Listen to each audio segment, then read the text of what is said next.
was to do mission work, and I studied mechanical engineering in college, and that didn't quite fit with my goal being a missionary. And the idea just came into my head that I should go into medicine, because that could satisfy my desire to be a missionary and also my love of the sciences. January 2000 is when I first arrived in Africa. My first 7.5 years, I spent in Kenya at 3 different hospitals. While I was there in Kenya, I kept hearing about this conflict in Sudan. There was this terrible civil war, and there was very little access to healthcare there for so much of the country.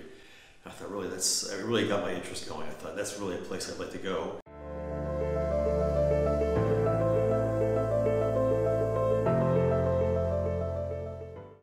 Right, so we started in 2008, I got there in March 2008. And we initially had the goal of being 80 bed referral hospital, so fairly small. And things kind of started out slowly. We started getting more and more patients to the point where we got actually very busy. People started coming from all over Sudan. And then all of a sudden in June 2011, war breaks out in Nuba-Mountains.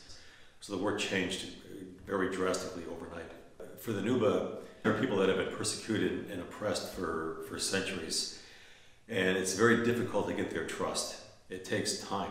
And for us, it took about 3 years. Then when the war started and we didn't leave, that meant a lot to the people there. They said, okay, these people are genuine, they're here to help us. And I felt there was a real degree of respect and trust that we were getting from them.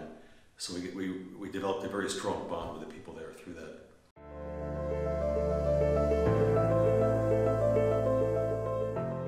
I'm a lay missionary with the Catholic Church and the Catholic Medical Mission Board. In the end, the simple answer is it's my Christian faith that keeps me there. I think without that, I would have left long ago, because the work is too difficult, the frustrations are too much, whether it's war or peace, or it's a very difficult place to work. And I think without that faith, I don't think I can stick it out there, because that really is what sustains me.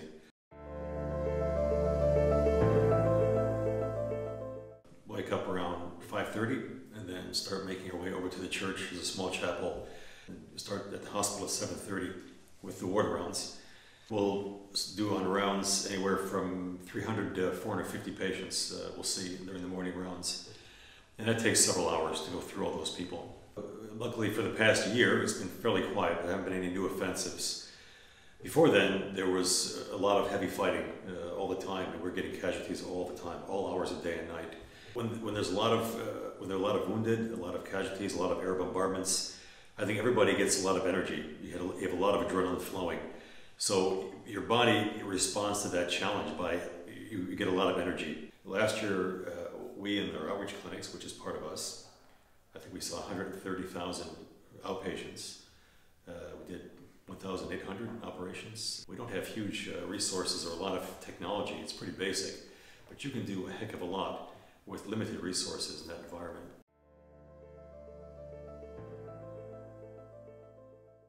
Well, food shortages are a big problem. So starting from about May or June through September, every year there are food shortages then. So this is a big need. And often what the local people do, they'll come to the hospital asking us for work in exchange for food.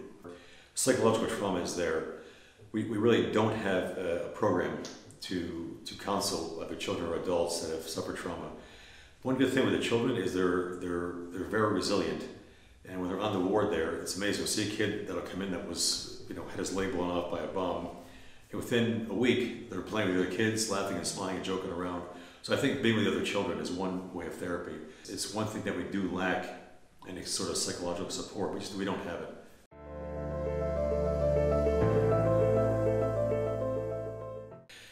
It's interesting, about a year ago, so just around the time the Aurora Prize came out a year ago, we had many donors. We had like 27 donors that were helping us. These were the large institutional donors, some through the church, some of the church organizations were connected with governments in Europe.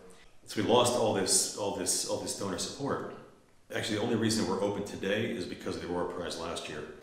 So I think going ahead in the future, we need a combination of support from different people. We need both private donors, individuals that see what we're doing and like it and will give money. And I think some larger institutions that will buy into what we're doing and help us out.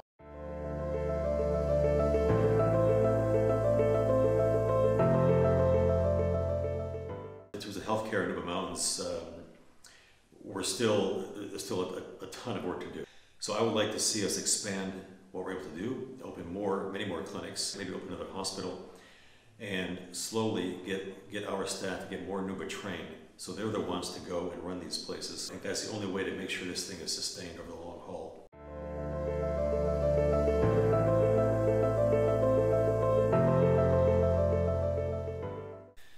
I think one of the big crises today is a human need to have meaning in your life. I mean, everybody has that.